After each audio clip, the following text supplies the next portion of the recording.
After October 7th, 2023, Israel launched a brutal onslaught on the Gaza Strip, killing tens of thousands of civilians.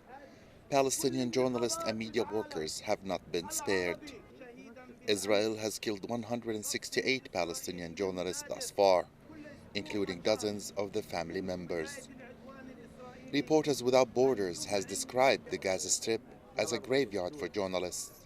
It is crystal clear that since the beginning of the war, Israeli attacks on journalists were systematic. Scores of Palestinian journalists were killed either while working or while being with their families. We call on the international community to exert real pressure on Israel to stop targeting and killing Palestinian journalists. As journalists, we have been working day and night to cover the aggression and the events happening in Gaza City, to convey the image and voice to the entire world.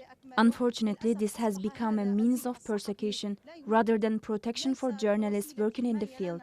Our final message to Journalist Protection Organization is to provide us with protection in the field.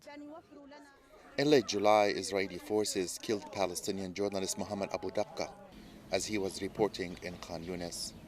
Mohammed is survived by his wife and two daughters.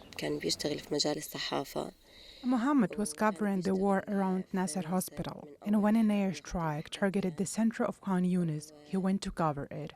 And as he was there, another attack happened and he was killed. Half an hour before he was killed, we were talking over the phone, and later in that day, his friend called me and told me that he was killed in an Israeli airstrike. Experts have dubbed the Israeli assault since October 7th as the deadliest period for journalists covering military conflicts since records began 3 decades ago. Intentional targeting of journalists is considered a war crime and a crime against humanity. Observers say Palestinian journalists are paying the price for the international apathy towards these crimes. Ashraf Shanan, TRT World, Gaza.